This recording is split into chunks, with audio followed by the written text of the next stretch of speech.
మన ప్రభువును రక్షకుడునైన యేసుక్రీస్తు నామములో మీ అందరికీ వందనాలండి. ఒకరికొకరు వందనాలు చెప్పుకోండి, ఒకరినొకరు వందనాలు చెప్పుకోండి. దేవుడు నిన్ను దీవించునుగాక అని చెప్పుకోండి. దేవుడు నిన్ను దీవించునుగాక చెప్పుకోవాలి. దేవుడు నిన్ను దీవించునుగాక, దేవుడు నిన్ను దీవించునుగాక. హల్లెలూయా, హల్లెలూయా. ప్రతి ఆదివారం కిరీటాల గురించి చెప్పుకుంటూ వస్తూ ఉన్నాను. ఒక్కొక్క కిరీటం గురించి దేవుని సన్నిధిలో ప్రార్థన చేసుకుంటున్నప్పుడు ఒక్కొక్క క్రొత్త కోణంలో దేవుడు నాతో మాట్లాడుతూ, దేవుడు మాట్లాడినటువంటి ఆ మాటలే మీకు వివరిస్తూ దేవుని సన్నిధిలో మిమ్మల్ని ముందుకు తీసుకొని వెళుతూ ఉన్నాను. ఈ గొప్పతనం అంతా నాదేం కాదు, కానీ నాకు ముందుండి నడిపిస్తున్నటువంటి నా దేవునికి మహిమ కలుగునుగాక, దేవునికే మహిమ కలుగునుగాక. మానవుని స్వరం మరుగుపరచబడి దేవుని స్వరం వెల్లడిపరచబడునుగాక, దేవుని స్వరం వెల్లడిపరచబడునుగాక. దేవుడే మహిమ పొందునుగాక, దేవుడే కీర్తి పొందునుగాక, దేవుని నామానికి మహిమ కలుగునుగాక. శబ్దం గట్టిగా ఆమేన్. చదవండి ప్రకటన గ్రంథం. ఈ దినాన మనం వినే వర్తమానం ఏంటంటే జీవ కిరీటం. ఏ కిరీటం? జీవ కిరీటం. ఎవరికి? జీవ కిరీటం ఎవరికి అనే వర్తమానం మీద దేవుడు మనందరితో మాట్లాడునుగాక. ప్రకటన గ్రంథం 3వ అధ్యాయం 11వ వాక్యం. నేను త్వరగా వచ్చుచున్నాను, ఎవడును నీ కిరీటమును నపహరింపకుండునట్లు నీకు కలిగిన దానిని గట్టిగా పట్టుకొనుము. చాలండి. ప్రకటన గ్రంథకర్త పలుమార్లు మనతో చెప్పుకుంటూ వస్తూ చక్కటి లేఖన భాగముల నుంచి ఆ ప్రకటన గ్రంథములో ఉన్నటువంటి లేఖనాలన్నిటినీ చదువుకుంటూ వెళ్తే కొద్దిగా ఆత్మీయ జీవితంలో ఎదిగే వారికి అర్థమవుతుంది. ఈ ప్రకటన గ్రంథం మామూలుగా చదివే వాళ్ళకి అర్థం కాదు. ఎందుకంటే సాక్షాత్తు యోహాను భక్తుడు దేవునికి ఆయనకు ఉన్నటువంటి ఆత్మీయ బంధముతో దేవుడు చూపించినటువంటి దర్శనాలని, దేవుడు చూపించినటువంటి ప్రత్యక్షతలను, దేవుడు చూపించినటువంటి ఆ వాక్కులను ఆయన రాసుకొని ప్రజలకి వివరించుట కొరకై, ప్రజలకు తెలియపరచుట కొరకై, ప్రజలు తెలుసుకోవటానికి ఎంతగానో మెలకువ కలిగి ఉండాలన్న ఆలోచనతో భక్తుడైనటువంటి యోహాను గారు ఈ ప్రకటన గ్రంథం రాసి రాబోయే దేవుని యొక్క మహా ఉగ్రతల నుంచి తప్పించుట కొరకై, రాబోయే మహా ఉగ్రత ఎలాగుంటుంది, ఎలాంటి ఆ ఉగ్రత మనుషులు ఆ ఉగ్రతలో పడిపోతారో వాటి నుంచి తప్పించబడి పెండ్లి కుమారుడైనటువంటి యేసుక్రీస్తు ప్రభుల వారితో పెండ్లి కుమార్తె అయినటువంటి సంఘం దేవుని కొరకై సిద్ధపడాలని, దేవుని కొరకై ఎదురు చూడాలని తన ప్రత్యక్షతలన్నిటినీ దేవుడు ఆయనకు వివరించి ఒక దర్శన రూపములో, ఒక కళ రూపములో దైవజనుడైనటువంటి యోహాను గారితో రాయించినటువంటి కాలం ఇది. ప్రియ దేవుని బిడ్డలారా, ఈ యొక్క పగటి వేళలో మన యొక్క వర్తమానపు అంశం ఏంటంటే జీవ కిరీటం ఎవరికి? జీవ కిరీటం ఎవరికి? నా ప్రియ దేవుని బిడ్డలారా, జీవ కిరీటము ఎవరికి అనంటే జీవముతో ఉన్నటువంటి వారికి, అంటే ప్రాణాలతో ఉన్నటువంటి వారికి, అంటే బ్రతికి ఉన్నటువంటి వారికట యేసయ్య కిరీటాన్ని ఇవ్వబోతూ ఉన్నాడు. యేసయ్య ఏమండి బ్రతికినటువంటి ఉన్నటువంటి వారిని పిలిచి దేవుని యొక్క పరలోక పట్టణములో బంగారు వీధుల్లో, బంగారు ఆ యొక్క పట్టణములో ఒక్కొక్కరిని పిలిచి వారి పరిస్థితుల ప్రభావాలను బట్టి, వారి యొక్క భక్తి మార్గమును బట్టి, వారి యొక్క మంచి నడవడికను బట్టి, వారు చేసినటువంటి భక్తి ఎలాగుందో ఆ భక్తి మార్కులు వేసి భక్తిని బట్టి దేవుడు ఒక్కొక్కరిని దేవుడు బంగారు వీధులలో, ఆ పురవీధులలో యేసు క్రీస్తు ప్రభుల వారు ఒక్కొక్కరిని పిలిచి ఎవరైతే ప్రాణాలతో ఉన్నారో, ఎవరైతే జీవముతో ఉన్నారో, ఎవరైతే సభ్య సమాజములో నేను కూడా దేవుని భక్తుడను, నేను కూడా దేవుని భక్తురాలను అని దేవునితో ఎవరైతే స్నేహ బంధాన్ని ఏర్పాటు చేసుకొని జీవముతో ఎవరైతే ఉంటారో వారిని పిలిచి నా దేవుడు మీ తలల మీద జీవ కిరీటము ఉంచునుగాక, జీవ కిరీటం ఉంచునుగాక. జీవించుచున్న వారికి మాత్రమే ఈ యొక్క కిరీటం దక్కునుగాక. క్రీస్తునందు ప్రియ దేవుని బిడ్డలారా, నేను త్వరగా వచ్చుచున్నాను. వాడు ఎవడును నీ కిరీటమును నపహరింపకుండునట్లు నీకు కలిగిన దానిని గట్టిగా పట్టుకోనండి. నీకు కలిగిన దానిని గట్టిగా పట్టుకోనండి. ఏమి కలిగి ఉన్నామయ్యా అనంటే దేవుని భక్తిని కలిగి ఉండాలి క్రైస్తవుడు. ఏమి కలిగి ఉండాలి అనంటే దేవుని మందిరములో చేస్తున్నటువంటి ఆ పరిచర్య విషయంలో ఆసక్తి కలిగి నడిపించబడాలి.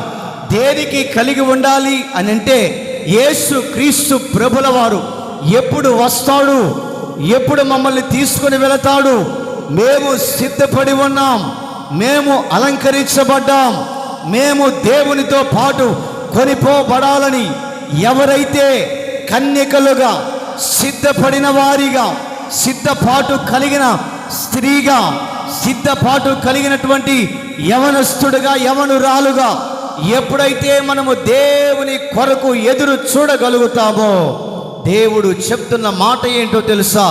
నేను త్వరగా రాబోతున్నాను. వాని క్రియల చొప్పున జీతం ఇవ్వటానికి నా యొద్ద ఉంది. కాబట్టి మీరు జీవ కిరీటాన్ని పొందుకోవాలంటే సిద్ధపాటు కలిగి ఉండాలి, సిద్ధపాటు కలిగి ఉండాలి. నీకు కలిగిన దానిని గట్టిగా పట్టుకోవాలి, గట్టిగా పట్టుకోవాలి. కారణం ఏమిటో తెలుసా? జీవ కిరీటాన్ని పొందుకునేవారు ఎప్పుడు దేవుడు వస్తాడు అని ఎదురు చూపులతోనే మనం నడిపించబడాలి.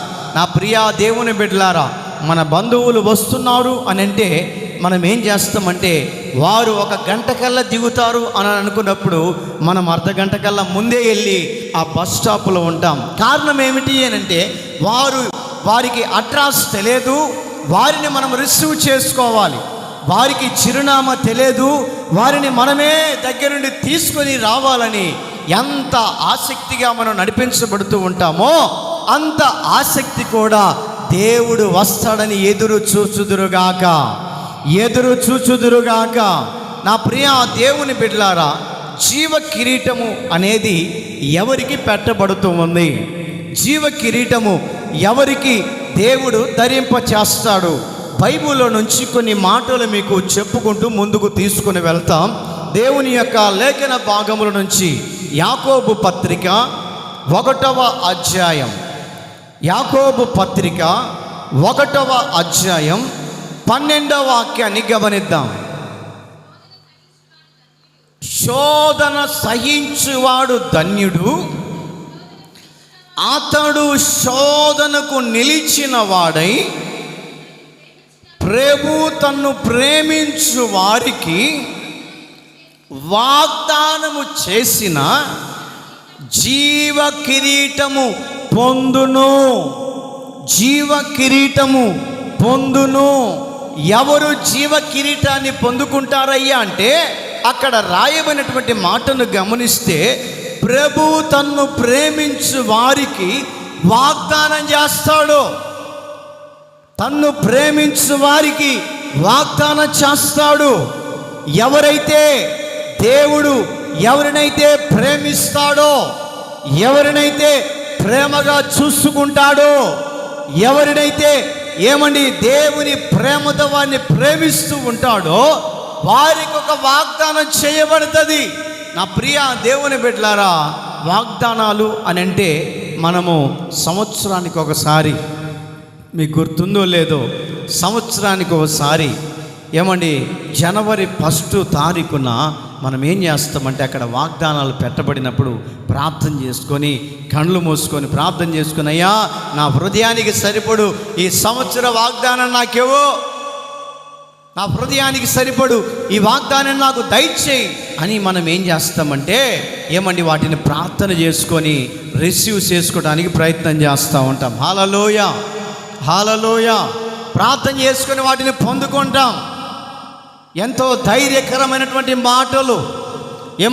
నిన్ను స్వస్థపరిచే యెహోవాగా నీకు తోడై ఉంటానని దేవుడి సంవత్సరం వాగ్దానం చేస్తుంటాడు. నిన్ను బలపరిచే నేను నీకు తోడుగా ఉన్నాను, భయపడకో అనే వాగ్దానం. శాశ్వతమైన ప్రేమతో నేను నిన్ను ప్రేమిస్తాను అనే వాగ్దానం. నీవు కుడికి కానీ ఎడమకు కానీ తొలగిపోవు అనే వాగ్దానం. నీకు రూపించబడిన ఏ ఆయుధము వర్ధిల్లదు అనే వాగ్దానం. నేను నీకు ముందుగా పోవచ్చు, మెట్టగా ఉన్నటువంటి స్థలములను సరళము చేస్తాననే వాగ్దానం. మహా ఎండకు కాలిన అరణ్యములో నీతో స్నేహించువాడను అనే చెప్పే వాగ్దానం. నా సన్నిధి నీకు తోడుగా వచ్చును అనే చెప్పే వాగ్దానాలు రకరకాలుగా ఎవరెవరి వ్యక్తిగత జీవితాలను బట్టి దేవుడు మీతో వాగ్దానం చేస్తూ ఉంటాడు. మీకు డౌట్గా ఉంటే మీ దగ్గర ఉన్న బైబిల్ తీసి చూస్తే చూపిస్తారు. ఏంటిది? వాగ్దానం కార్డు. బైబిల్ తీసిన వెంటనే అన్న దేవుడు నాతో ఈ వాగ్దానం చేశాడు, మంచిది. దేవుడు తన్ను ప్రేమించే వారికి వాగ్దానం చేస్తాడు, ప్రామిస్ ఇస్తాడు. వాగ్దానం చేసిన దేవుడు నమ్మదగిన దేవుడు. మాట ఇచ్చి మాట తప్పేవాడు కాదు. దేవుడు మాట ఇచ్చి మడిమ తిప్పినటువంటి వ్యక్తి కాదు. మాట ఇచ్చాడు అనంటే ఆ వాగ్దాన ప్రకారం ఈ సంవత్సరం అంతయు దేవుడు నీకు తోడుగా ఉండి ఆరోగ్యం ఇచ్చి, క్షేమాన్ని ఇచ్చి, ప్రయాణాల్లో తోడుగా ఉండి, కరువుల్లో సహాయం చేస్తూ ఇరుకు ఇబ్బందులు కలిగినప్పుడు ఆయన దక్షిణ హస్తాన్ని చాపుతూ నిన్ను పలుమార్లు నిన్ను ధైర్యపరుచుకుంటూ వస్తుంటాడు.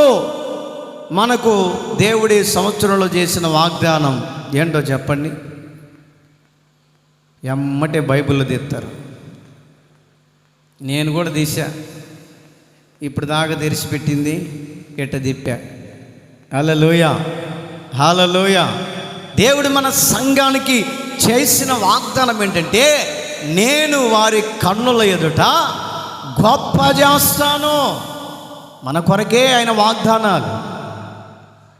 నేను వారి కన్నుల ఎదుట గొప్ప చేస్తాను. నా ప్రియ దేవుని బిడ్డలారా, దేవుడు మనకు ఎన్నెన్నో వాగ్దానాలు చేస్తూ ఉన్నాడు. ఎందుకు ఈ వాగ్దానాలు దేవుడు నీతో చేస్తున్నాడంటే అక్కడ రాయబడినటువంటి మాటలు గమనిస్తూ ఉంటే, ప్రభువు తన్ను ప్రేమించు వారికి వాగ్దానం. దేవుడితో వాగ్దానం చేశాడంటే దేవుడు నిన్ను ప్రేమించబట్టే, దేవుడు నిన్ను ప్రేమగా చూడబట్టే, దేవుడు నిన్ను చల్లగా చూడబట్టే, ఆయన కనుదృష్టి నీ మీద ఉండబట్టే దేవుడు నీతో ఎన్నెన్నో వాగ్దానాలు చేస్తూ ఉన్నారు. ఎన్నెన్నో వాగ్దానాలు. ఆడ వ్యవహారం పెట్టారు కానీ వాళ్ళ కొద్దిగా దూరంగా కూర్చోబెట్టండి. జరిగి కూర్చోండి, వాక్యం వినాలా. హల్లెలూయా, హల్లెలూయా. దేవుడు మనతో వాగ్దానాలు ఎన్నెన్నో దేవుడు చేస్తూ ఉంటాడు. అక్కడ రాయబడినటువంటి మాటను గమనిస్తూ ఉంటే ఏమండి, ప్రభువు తన్ను ప్రేమించు వారికి వాగ్దానము చేసి జీవ కిరీటము పొందును. జీవ కిరీటము పొందును. జీవ కిరీటము పొందుకోవాలి అని అంటే కొన్ని విషయాలు ఏమండి వినక తప్పదు. జీవ కిరీటం మేము పొందుకోవాలి దేవుని ద్వారా అన్నోళ్ళు 2 చేతులెత్తి గట్టిగా హల్లెలూయా చెప్పండి.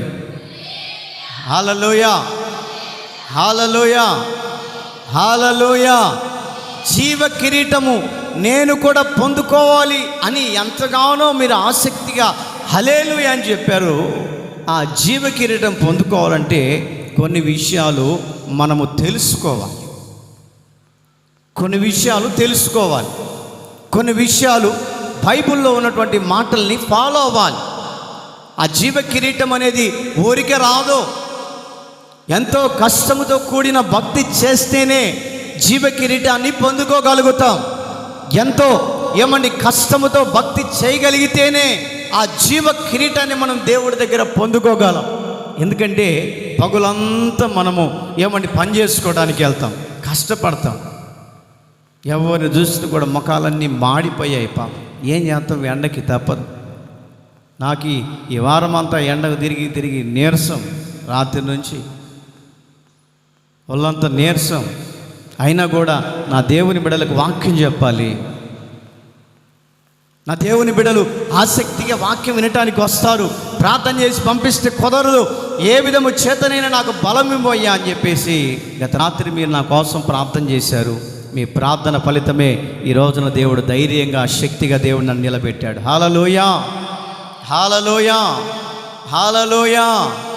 ఏమండి, దేవుని ద్వారా ఏమండి మనము ఆ యొక్క జీవ కిరీటాన్ని పొందుకోవాలంటే పగలంతా మీరు ఎట్లా కష్టపడి సాయంత్రం కల్లా కూలి వస్తుందని ఎంత ప్రయాసపడుతుంటారో దేవుని దగ్గర కూడా మనం అంత ప్రయాసపడాలి.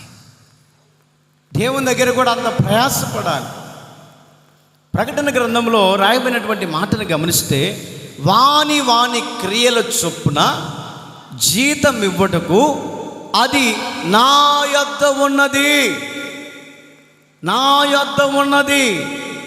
ఈ లోకపరంగా మనము ఏమండి జీవన విధానాల్లో బ్రతకడానికి ఎట్లా కష్టపడతామో, కష్టపడి చెమటోరుస్తామో దేవుని దగ్గర కూడా దేవుని భక్తి విషయంలో కూడా ఎంతో కష్టపడి ఆ జీవ కిరీటాన్ని పొందుకోవటానికి ఎంతో ప్రయత్నం చేయాలి. దేవుని బిడ్డలుగా పిలువబడేవారు, దేవుని బిడ్డలుగా పిలువబడేవారు భక్తి మార్గంలో కష్టమైన నష్టమైన ఆ భక్తిని విడిచిపెట్టకుండా దేవునితో స్నేహ బంధాన్ని ఏర్పాటు అయ్యేంత వరకు కూడా మనము దేవుని వదలపెట్టకూడదంట, దేవుని విడిచిపెట్టకూడదంట.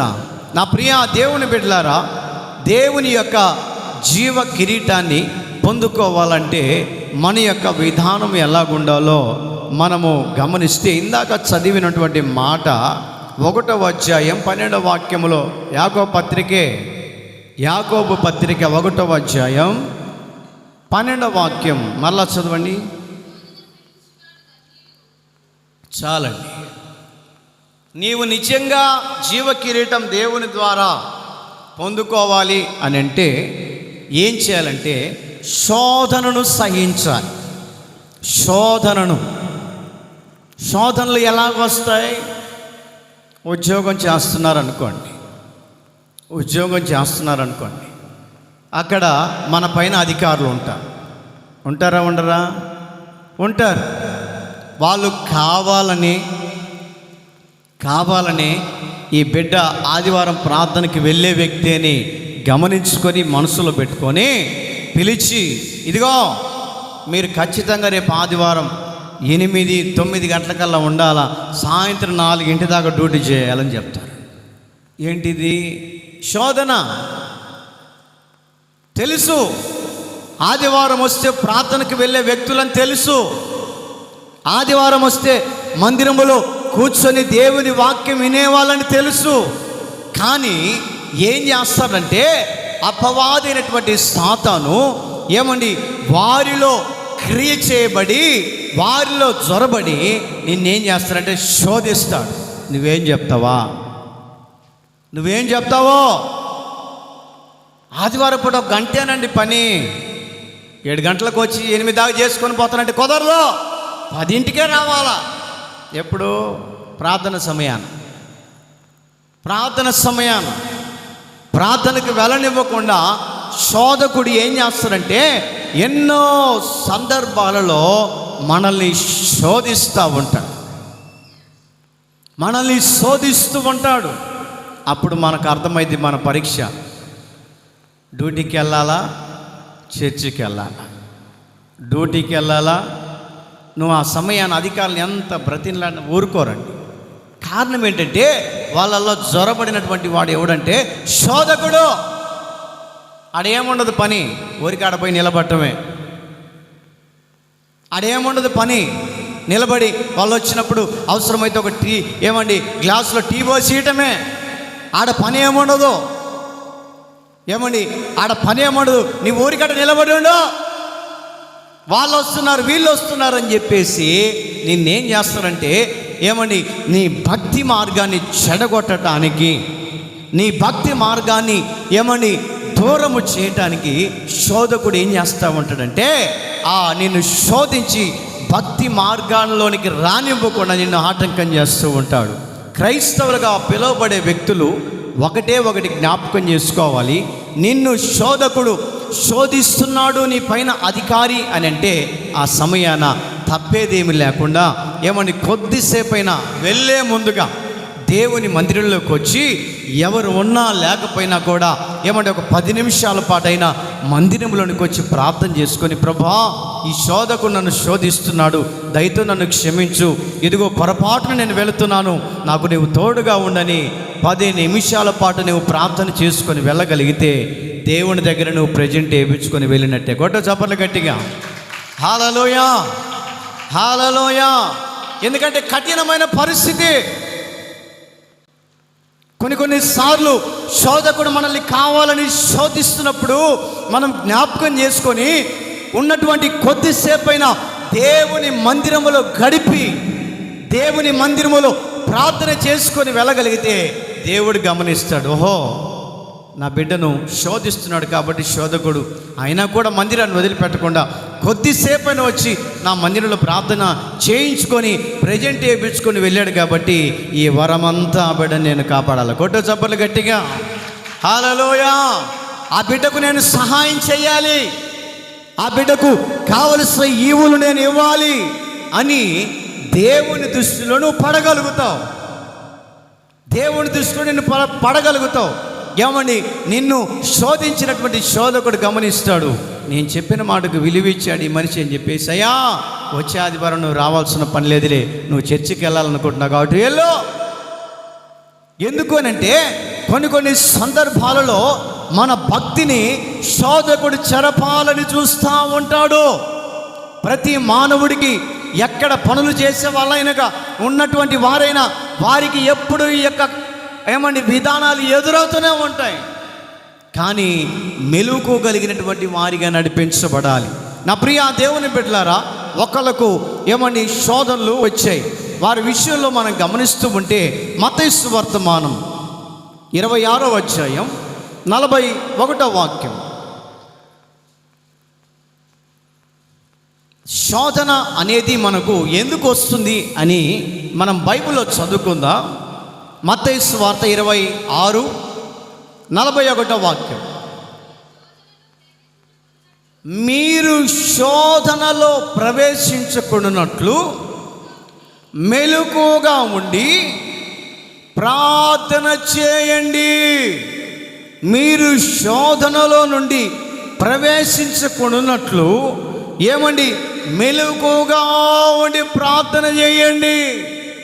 శోధన ఎందుకు వస్తుందయ్యా అని అంటే మెలకువ లేకపోవటం వలన సాతాను నిన్నేం చేస్తాడంటే శోధిస్తాడు.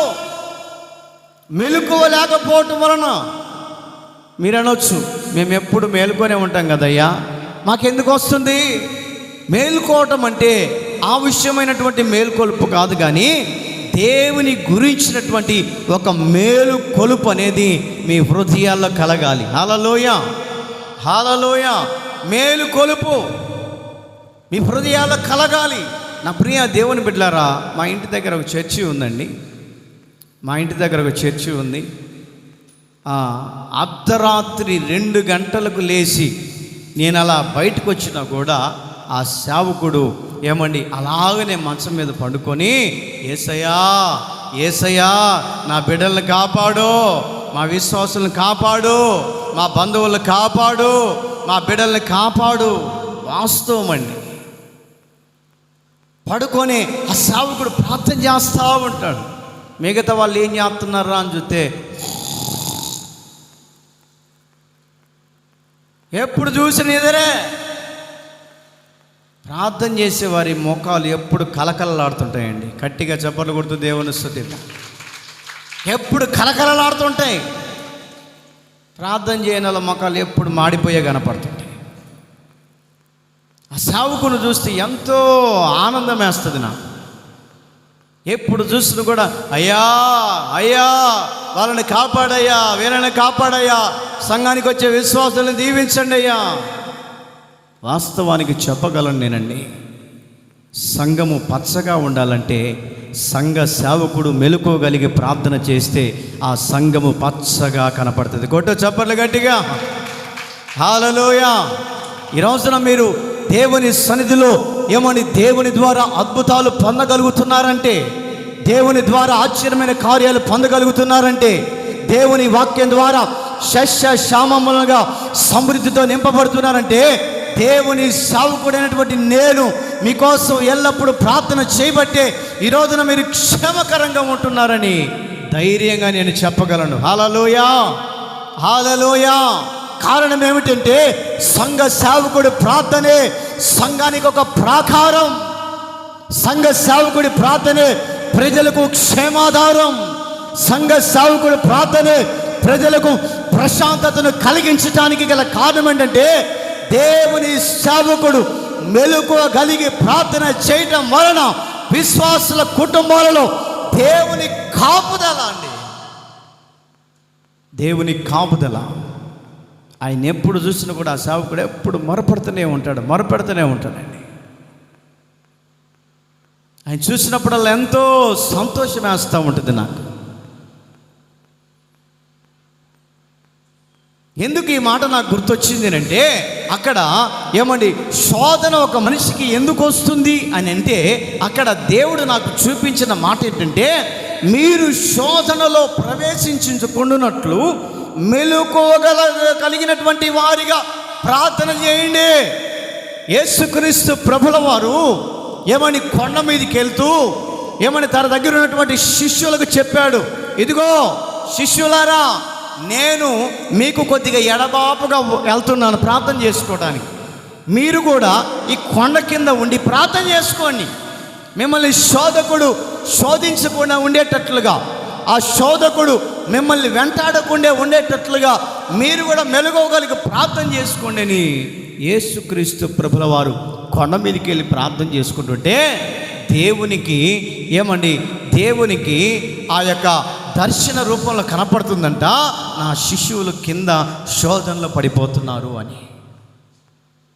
శిష్యువులు శోధనలో పడిపోతున్నారని అర్థమైపోయి యేసుక్రీస్తు ప్రభుల వారు వారి దగ్గరికి వచ్చి వాళ్ళను తట్టి, శిష్యులారా లే,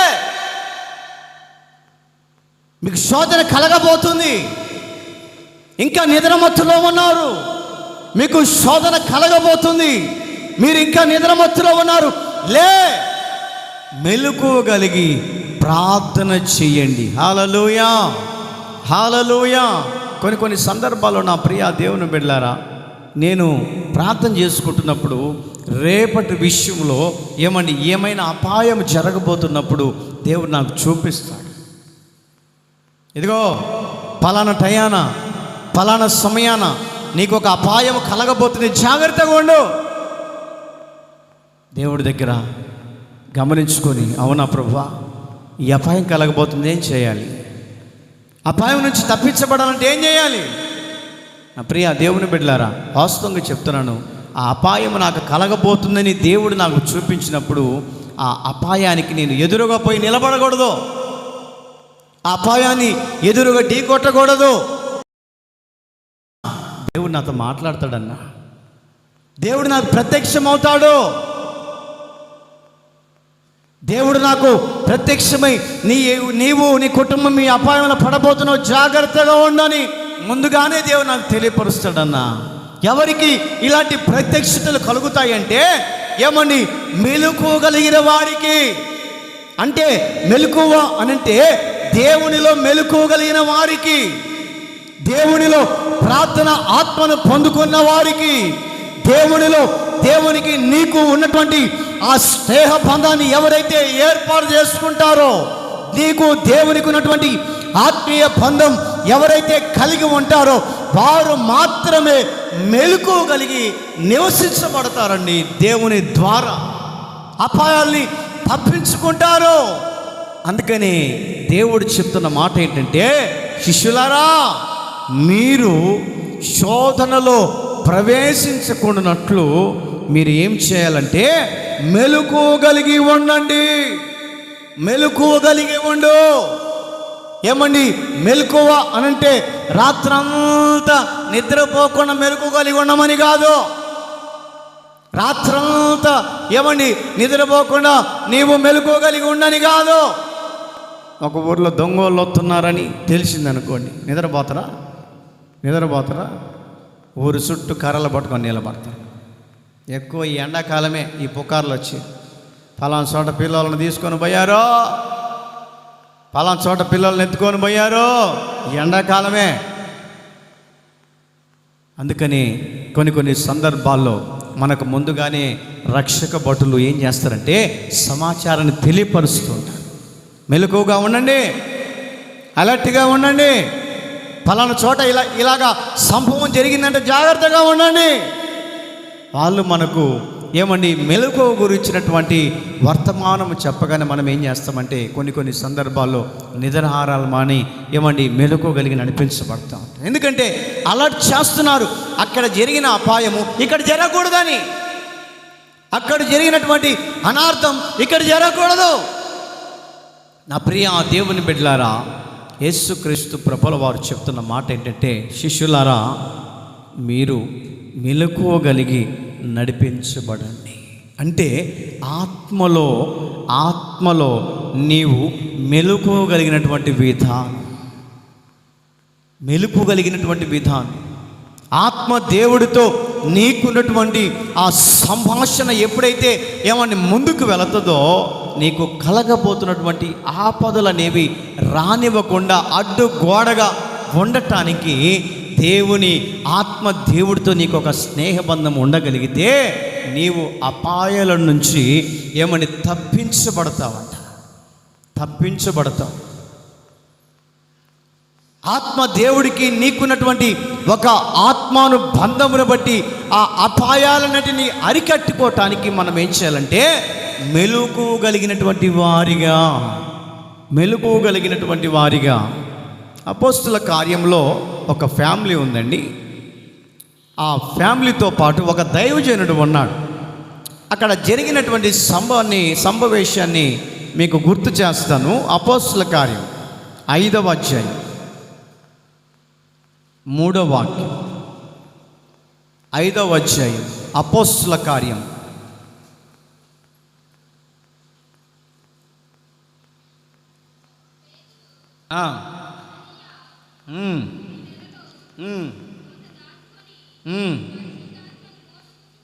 పరిశుద్ధాత్మను మోసపుర్చుటకు సాతాను నిన్ను ఎందుకు ప్రేరేపించింది? చదువుమా. అది నీ యొద్దనున్నప్పుడు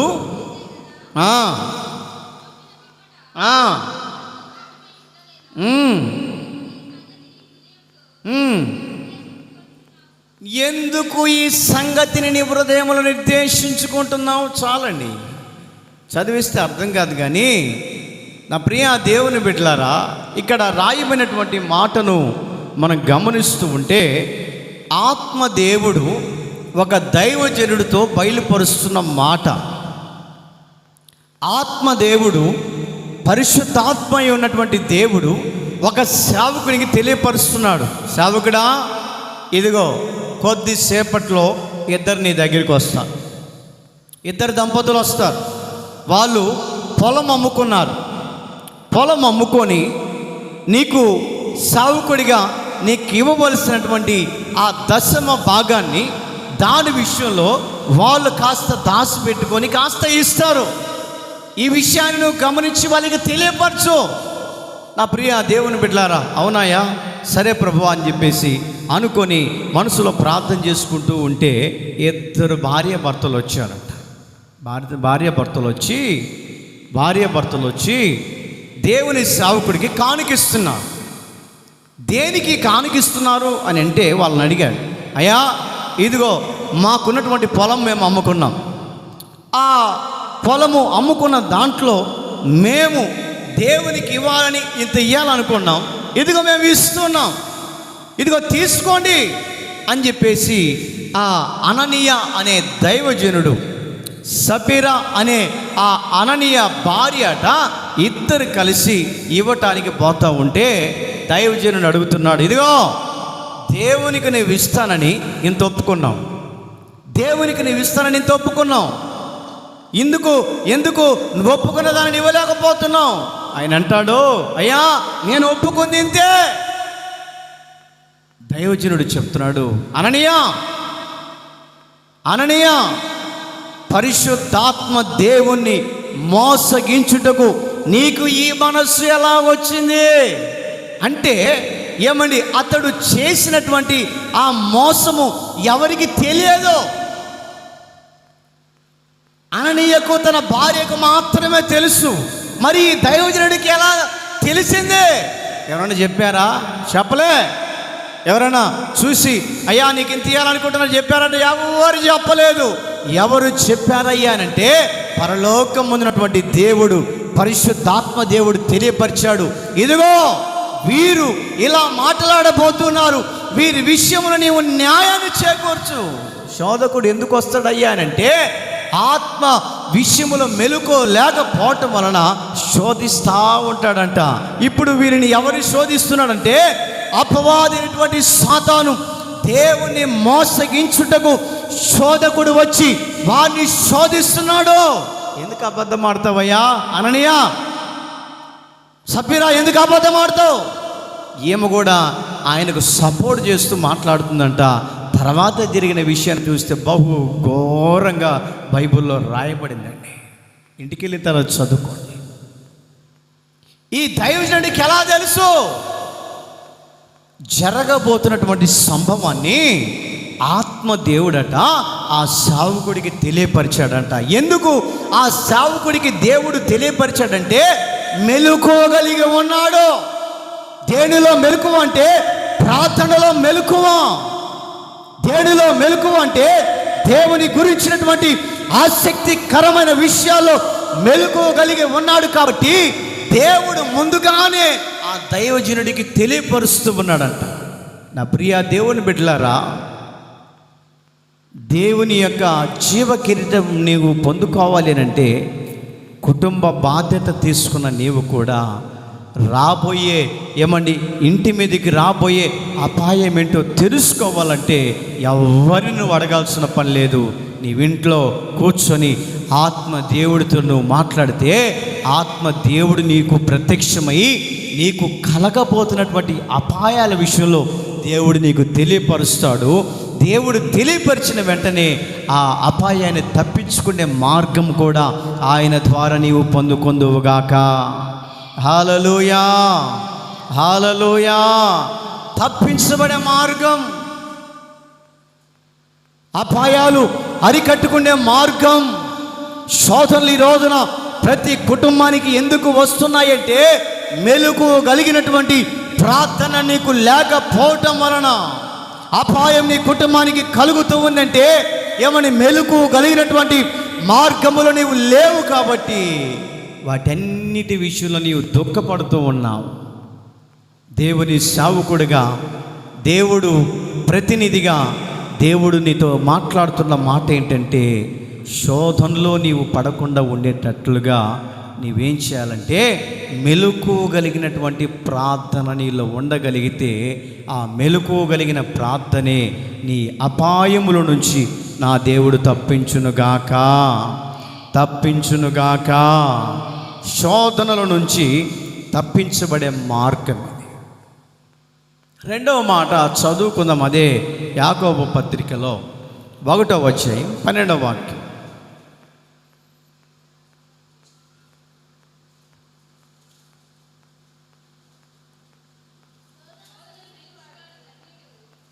శోధనను సహించువాడు ధన్యుడు, అతడు శోధనకు నిలిచిన వాడే. చాలండి. మొట్టమొదటిగా శోధన ఎందుకు వస్తుందని చెప్పాను. ఆ శోధన మెలకువగలిగి లేకపోవటం వలన శోధనలు మనల్ని వెంటాడుతున్నాయి అని. రెండవదిగా మాటని గమనిస్తూ ఉంటే మనకు శోధన వచ్చినప్పుడట శోధనలలో నిలిచి ఉండాలంట. శోధనలలో నీవు నిలిచి ఉండాలి. శోధనలో నిలిచి ఉండాలి. నీవు చేస్తున్నటువంటి డ్యూటీలో కానీ, నీవు చేస్తున్నటువంటి వ్యాపారాల్లో కానీ, నీవు చేస్తున్నటువంటి చేతి పని దగ్గర కానీ నీ మీద కావాలని నీ మీద నిందలు వేశారనుకోండి, నీకు ఎంత కోపం వస్తుంది. నేను చేయకపోయినా కూడా చేసినావన్నాడు, నీ చేయకపోయినా చేసినావన్నాడు, నాకు ఈ పని వద్దు, ఏమొద్దు అని నీవు మానుకోవడానికి ప్రయత్నం చేస్తావు. కానీ అలాంటి తప్పిదం మనం చేయకూడదంట. నేను నా మీద ఈ వ్యక్తి నిందేశాడు కాబట్టి, నేను చేయలేదన్న కూడా ఎన్నుకోవట్లేదు కాబట్టి అతని తీర్పు అతనికే ఉంటుందని నీవు నిలిచినటువంటి స్థలములో కుడికి కానీ ఎడమకు కానీ తొలగిపోకుండా ఆ స్థలములో నీవు ఉండి నీవు పని చేసుకుంటూ, ఆ స్థలములో నీవు ఉండి నీ డ్యూటీ చేసుకుంటూ, ఆ స్థలములో ఉండి నీవు ఆ చేతి పనిని చేసుకుంటూ వారి దగ్గరే ఎప్పుడైతే మనం గట్టిగా నిలబడగలుగుతామో మనలో ఉన్న భక్తి ఏదో ఒక రోజున గమనిస్తాడు. ఆ భక్తి మార్గమును బట్టి నీ దగ్గరకు వచ్చి క్షమాపణ అడిగే అవకాశాలు కనపడతాయి. ఎందుకంటే నిన్ను పరీక్షించటానికి ఒకవేళ నీ మీద నిందేశాడేమో, నీవు నిజంగా భక్తిపరుడవో, నీవు అవిశ్వాసివో విశ్వాసివో, అవునో కాదో తెలుసుకోవటానికి కొన్ని సందర్భాల్లో మనల్ని పరీక్షిస్తాడు. ఎవరయ్యా పరీక్ష చేసేదంటే శోధకుడు నిన్ను పరీక్ష చేసినప్పుడు ఆ శోధనలో ఎప్పుడైతే మనం నిలిచి ఉంటామో విజయము మన సొంతమవునుగాక. హల్లెలూయా, హల్లెలూయా. నా ప్రియ దేవుని బిడ్డలారా, శోధనలలో నిలిచి ఉండాలి. స్నేహం చేసి వాళ్ళని గమనియాలి. యవనస్తుల పిల్లలు గమనియాలి. ఫోటోలు బోబెడుతుంటారు. అబ్బా ఇది నా క్లోజ్ ఫ్రెండో, వాడంటే నేను ఇడిచిపోలేను, నేనంటే వాడు ఇడిచిపోలేను. పడుకునేటప్పుడు కూడా ఒకే మంచం మీద కాళ్ళ మీద కాళ్ళు వేసుకొని నిద్రపోతారు. చిన్న గొడవ వచ్చిందనుకోండి ఈడిపోతాం. ఆడపిల్లలు కూడా గమనియాల. యవనస్తుల పిల్లలు లేచి పాట పాడమంటే ఆమెతో నేను పలకను, ఏందో ఈయన సొమ్మంతా ఆమెకు పెట్టినట్టు, ఆమె సొమ్ము ఏమో తీసుకున్నట్టు. హల్లెలూయా, హల్లెలూయా. యవనస్తున్న బిడ్డలు అట్లా ఉండకూడదు. అందరు కలిసిమెలిసి ఉండాల. మనమందరము దేవుని సన్నిధిలో ఒక కుటుంబం, దేవుని సన్నిధిలో ఒక కుటుంబంగా ఉంటున్నప్పుడు, దేవుని మందిరములో సభ్యులుగా మనం ఉంటున్నప్పుడు కలిసిమెలిసి ఉండాలి. చిన్నయే ఏముండదు. ఒక 10 రూపాయలు అడిగింది అనుకో, ఫ్రెండ్ ఇవ్వలేదనుకో, నీతో నేను బలకను కచ్చి. ఒకవేళ అప్పే తీసుకుంది అనుకో, ఒక 5 రూపాయలు ఇవ్వలేదని మాట్లాడకుండా అలాగా చిన్న వాటికి దూరం అయిపోతుంటాను. ఆ ఎడబాపే ఇంకా జీవితాంతం వస్తూ ఉంటుంది. అలాంటిది రానివ్వకుండా దేవుడు మీకు తోడయుడునుగాక. హల్లెలూయా. పరిచర్య చేసేటప్పుడు కూడా అందరూ కలిసిమెలిసి చేసుకోవాలి. ఒకళ్ళు ఎక్కువ ఒకళ్ళు తక్కువేం కాదు. అందరూ దేవుని దృష్టిలో సమానులే. అందరూ దేవుని సేవకుడి దృష్టిలో సమానులే. నా ప్రియ దేవుని బిడ్డలారా, ఏమండి స్నేహం చేసేటప్పుడు కూడా ఏమండి ఎన్నోసార్లు మన స్నేహాన్ని ఏమని చిన్న చిన్న వాటి ద్వారా వెడబాపు కలుగుతుంటుంది. మరలా తెలుసుకొని ఒకరినొకరు అర్థం చేసుకొని ఆ స్నేహాన్ని ముందుకు తీసుకొని వెళ్ళటానికి మనమందరము సిద్ధపడుదుముగాక. హల్లెలూయా, హల్లెలూయా. కొన్ని సందర్భాల్లో నా ప్రియా దేవుని బిడ్డలారా, పెద్దవాళ్ళు ఏమని స్త్రీలు కానీ పురుషులు కానీ మంచిగా ఉంటారు ప్రేమతో. సైతానుగాడు మీ ఇద్దరి స్నేహాన్ని చెడగొట్టడానికి ఏం చేస్తాడంటే పిల్లలలో దూరతాడు. పిల్లలలో దూరి ఈడిపోయి వాడిని కొడతాడా? ఏమండి ఇంటికి పోయి తగులాడి చిన్న బ్లడ్ గారినా కూడా ఏమండి ఒకరి ఎడల ఆ ప్రేమను వెడబాపడానికి శోధకుడు ఏం చేస్తాడంటే నేను శోధిస్తున్నప్పుడు నీవు ఆ శోధనలలో దేవుని దగ్గర నిలిచిన వాడిగా ఎప్పుడైతే నువ్వు కనబడతావో ఆ శోధనలన్నిటినీ నా దేవుడు తప్పించునుగాక. హల్లెలూయా, హల్లెలూయా. రెండవదిగా గమనిస్తూ ఉంటే శోధనలో నిలవాలి. బైబిల్లో ఒక మాటను మీకు గుర్తు చేస్తాను. లూకాసు సువార్తమానం 22వ అధ్యాయం 28వ వాక్యం.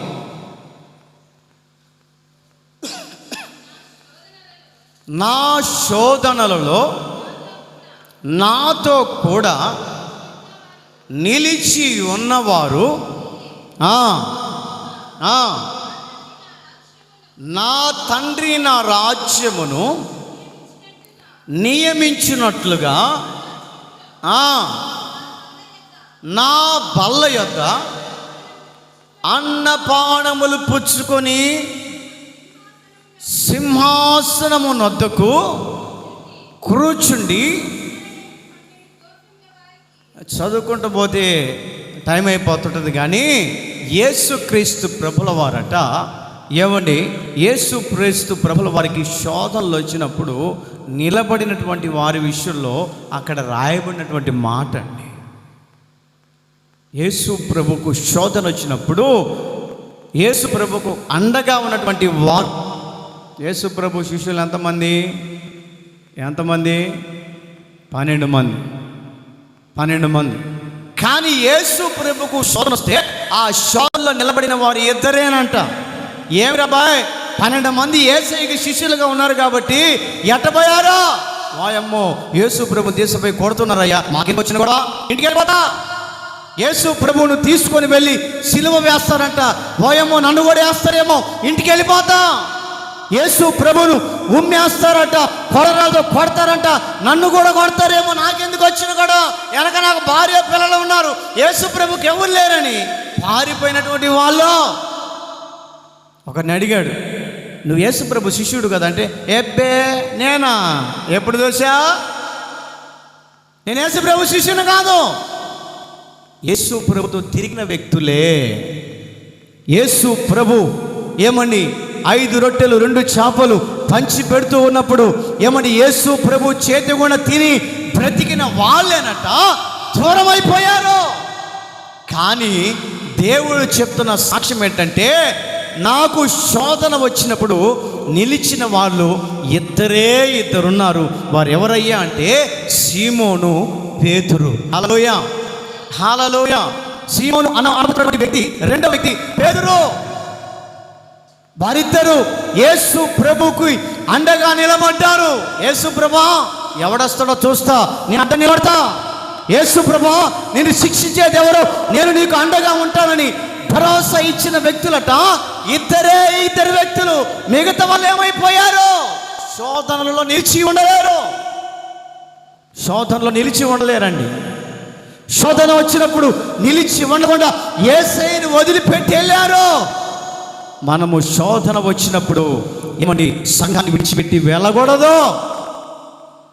శోధనలు వస్తూ ఉంటాయి. నాకెన్ని శోధనలు వచ్చి ఉంటాయి వచ్చిన కాడ నుంచి. మరే పాస్టరో రా, నువ్వు బయటికి నీ అంత తేలుతా అన్నోళ్ళు లేకపోలేదా? ఏమండి బయట నిలబడి ఇంత బండబూతులు తిట్టిన వాళ్ళు లేకపోలేదా? ఉన్నారా లేరా? మీరే సాక్షులు, ఎవరో కాదు. నీ సంగతి తేలుస్తా, నేనెవరో తెలుసా అన్నోళ్ళు లేకపోలేదా? శోధన వచ్చిందని చెప్పి నాకెందుకు వచ్చింది గొడవ అని చెప్పేసి వెళ్ళిపోయి ఇంతమంది చేర్చబడే వాళ్ళ చెప్పండి. ఓయమ్మ వాళ్ళు ఇష్టం వచ్చినట్టు మాట్లాడుతున్నారు, తిడుతున్నారు, పెద్ద పెద్ద బూతులు మాట్లాడుతున్నారు, నాకెందుకు వచ్చిందని వెళ్ళిపోతే ఇంతమంది దేవుని సంఘం అయ్యేదా? ఇన్ని గొడవలు నాకు అవసరమా అని చెప్పి పారిపోయింటే ఇంత సభ్య సమాజంగా సంఘంగా మీరు కూడేవారా? దేనికో తెలుసా? శోధనలు ఏ రోజైనా వస్తాయి. ఆ శోధన వచ్చినప్పుడు ఎవడైతే నిలబడతాడో, ఆ శోధనకు తట్టుకొని ఉంటారో, ఆ కష్టానికి నిలబడి ఉంటారో, ఎన్ని మాట్లాడినా కూడా ఆ శోధనలో నిలబడిన వాడే దేవుని రాజ్యానికి వారసులుగా నిలబడతాడు. ఈరోజు చాలా మంది కూడా చిన్న చిన్న శోధన తెమ్మో నేను ఆడికి రాలేనులే, ఇంకో సంఘానికి పోతా అవసరం అయితే. మరి చిన్న శోధనే, చిన్న నిందలే, చిన్న అవమానాలే ఎదురవుతున్నప్పుడు నువ్వు సంఘాన్ని విడిచి వెళ్ళిపోతున్నావంటే నీలో దేవుడు నిలిచి లేడు అని అర్థం. దేవుడు నీలో నిలిచి ఉండాలంటే ఆ శోధన వచ్చినప్పుడు శోధనకు తట్టుకొని నిలబడగలిగితే ఆ పరలోక పట్టణం అనబడుతున్నటువంటి యేసు క్రీస్తు ప్రభుల వారు నీ తల మీద జీవ కిరీటాన్ని పెట్టాలంటే శోధనలో నిలిచి ఉండాలి. నాకు ఇన్ని శోధనలు వచ్చినా కూడా తట్టుకొని నిలబడ్డానంటే కారణం ఎవరు? నాలో యేసయ్య ఉన్నాడు, యేసయ్య చూసుకుంటాడు.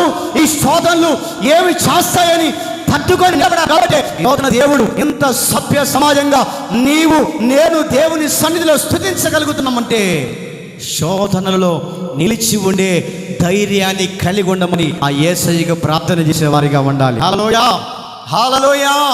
యేసయ్యకు 12 మంది శిష్యులు ఉండే, ఒక్కరు లేరండి, ఇద్దరే నిలబడ్డారండి.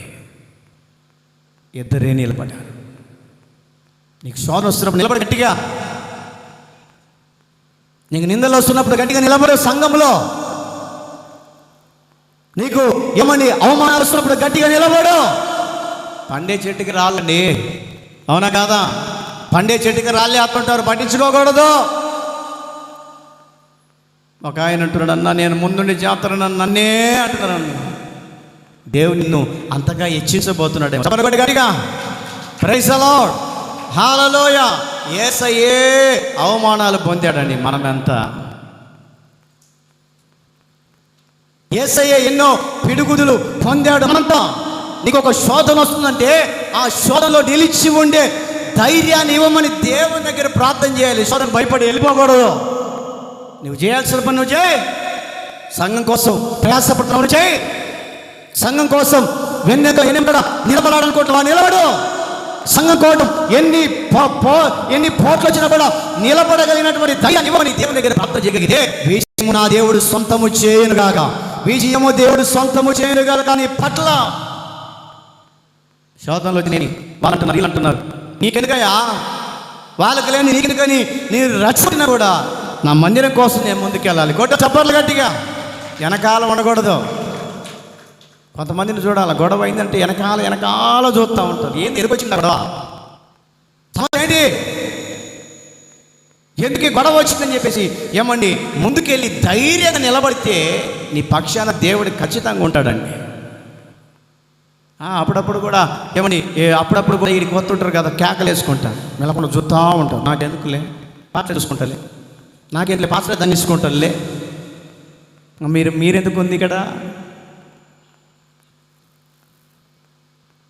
సంఘంగా ఉన్నటువంటి వాళ్ళు ముందు నిలబడి ఎందుకు ఈ కార్యక్రమం జరుగుతుంది, ఎందుకు ఈ అడ్డంకాలు జరుగుతున్నాయి, విశ్వాసిగా దేవుడి మీద ఒక బాధ్యత ఉందని ముందుకొచ్చి మాట్లాడగలిగినటువంటి శక్తిని సంపాదించుకోవాలండి. ఒకళ్ళు చూస్తూ ఉంటే నవ్వుతూ ఉంటుంది, నాకు ఒక పక్క బాధ అవుతుంటుంది. ఏంటన్నా ఆయన ఒకళ్ళు మాట్లాడరు, ఇంత గలిబిలి జరుగుతుంటే ఎవరు ఇది ముందుకు రారు? పిరికి ఆత్మ యేసు నామములో మీలో ఉన్న పిరికి ఆత్మ పోవునుగాక.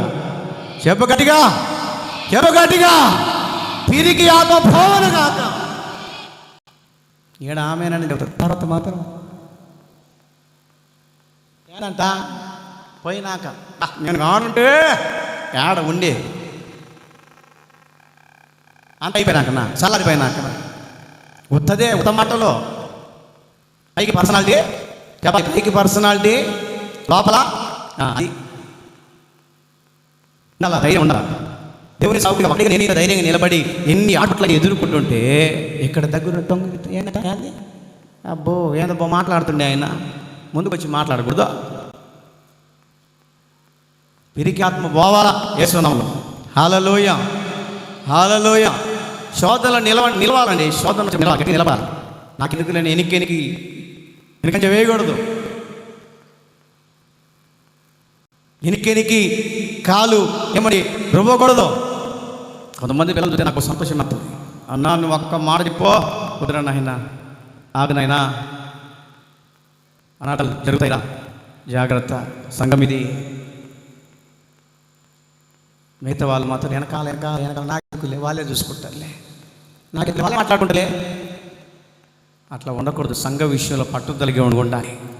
సంఘానికి ఏమైనా అనార్థం జరగబోతుంటే ముందు నిలవాలి. స్త్రీలైనా కానీ పురుషులైనా కానీ. హల్లెలూయా, హల్లెలూయా. స్త్రీలు తగ్గినప్పుడు పురుషులు తగ్గినప్పుడు మీరేం చేయాలా? సాటును ఉండకూడదు. రావాలా వెలుగులోకి, బయటికి. యేసుక్రీస్తుతో పాటు శోధనలో నిలిచిన వారు ఇద్దరే. జీవకిరీటం పొందుకోవాలంటే శోధనలు వస్తాయి. శోధనలు వెంటాడతాయి. ఆశమాశగా పొందుకునేది కాదు. బైబిల్లో ఒక చోట ఒక వ్యక్తికి శోధన వచ్చిందని చూపిస్తాను. చదవండి. అన్నాడు టైంకి చూసుకోమని, టైం అయిపోతూనే ఉంటుంది. 6, 7, 8 నుంచి చదవండి. కొద్ది గట్టిగా ఆదికాండం 39:6.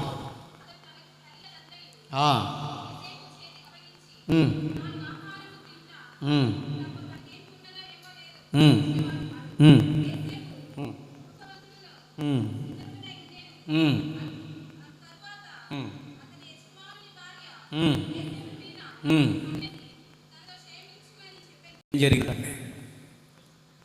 యేసేపుకు నింద అవమానాలు వచ్చింది. ఏ తప్పు చేయలే పాపం. ఐగుప్తుడు రాజు భార్య ఆ వ్యక్తి మీద కన్నేసిందంట. వాస్తవానికి అయితే పారిపోవాలి. యేసేపు పారిపోవాలి. బలవంతం చేసిందంట. పొరపాటునే అతడు పాపం పడలేదు. ఎంత బలవంతం చేసినా కూడా యోసేపు పాపానికి దూరం అయిపోయాడు, ఎడమైపోయాడు. రాణి యోసేపు నాకు లొంగలేదని చెప్పేసి తెలుసుకొని రాజుకు వర్తమానం పంపింది. అయ్యా, నీ దగ్గర ఉన్న యోసేపు నన్ను పాడు చేయడానికి వచ్చాడు. ఎందుకంటే ఆమె చెప్పిన మాట వినలేదని. అవునా? వాడంత పని చేస్తాడా? దుర్మార్గుడు. తీసుకువెళ్ళి జైల్లో పడేసింది. తప్పు చేయలే, నేను చేయలే. ఆడికి చెప్తున్నాడు, రాజుగారు నేను తప్పు చేయలేదు అంటే, రే నా ఇంట్లో ఉండి నా ఇంట్లో నువ్వు ఇచ్చేస్తావా? తెలియదు కదా. జైల్లో వేశారు.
యెహోవా యోసేపుకు తోడై ఉండెను గనుక అతను వర్ధిల్లుచు తన యజమానుడగు ఆ ఐగుప్తుని ఇంట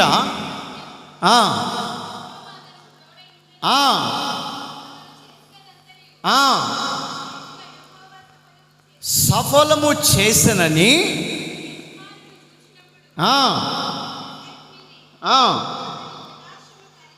కటాక్షము కలిగెను గనుక అతని యొద్ద పరిచర్య చేసేవాడాయను. అతని ఇంటి దగ్గర పరిచర్య చేసేవాడు. తప్పు చేసిన నేను మళ్ళీ ఇంటి దగ్గర తెచ్చుకుంటాడా? పోరారే దుర్మార్గుడా, నువ్వేనా ఐగుప్తుడు వెళ్ళిపా అనొచ్చుగా. అతని ఎడల కటాక్షము కలగటానికి గల కారణం ఏంటంటే ఆ దేవుని కనుదృష్టిలో యోసేపు ఉండబట్టే రాజుగారికి కటాక్షం కలిగింది. చప్పట్లు కొట్టు గట్టిగా. ప్రైజ్ ది లార్డ్, హల్లెలూయా. శోధనలో నిలిచాడు యోసేపు, శోధనలో నిలిచాడు. రెండవదిగా గమనిస్తూ ఉంటే ఏమండి, ఫరో దగ్గరట విచారణకర్తగా డ్యూటీ ఇచ్చారంట. విచారణకర్త. రెండవదిగా గమనిస్తూ ఉంటే జైలు అధికారిగా పోస్ట్ ఇచ్చాడంట. 22, 23, 39, 22 వాక్యం తర్వాత చదువుకోండి, టైం అయిపోతుంది. శోధనలో నిలిచినటువంటి యోసేపును దగ్గరికి తీసి ఏమండి విచారణకర్తగా పోస్ట్ ఇచ్చాడు. రెండవదిగా గమనిస్తూ ఉంటే జైలు అధికారిగా, ఏ జైలు అయితే పడ్డాడో ఆ జైలుకే అధికారిగా నియమించబడ్డాడు. మూడవదిగా గమనిస్తూ ఉంటే ఇంటి పైన అధికారిగా, తన ఇంటి పైన అధికారిగా. నాలుగవదిగా గమనిస్తూ ఉంటే ఏమండి ఆ ఐగుప్తు దేశానికట రాజు తర్వాత అధికారిగా నియమించబడ్డాడు. చప్పట్లు కొడుతూ దేవుని స్తుతిద్దాం. ప్రైజ్ ది లార్డ్, హల్లెలూయా. ఆ దేశానికి రాజు తర్వాత రాజుగా నియమించబడ్డాడు. ఎందుకో తెలుసా? శోధన వచ్చినప్పుడు పారిపోలేదు, శోధనలలో నిలిచినటువంటి వాడిగా నిలబడ్డాడు. కారణం ఏంటో తెలుసా? యోసేపుకు యెహోవా తోడుగా ఉన్నాడు. ఈ రోజున ఈ పునరుద్ధానపు ఆరాధనలో శోధనలో నిలబడగలుగుతున్నావా?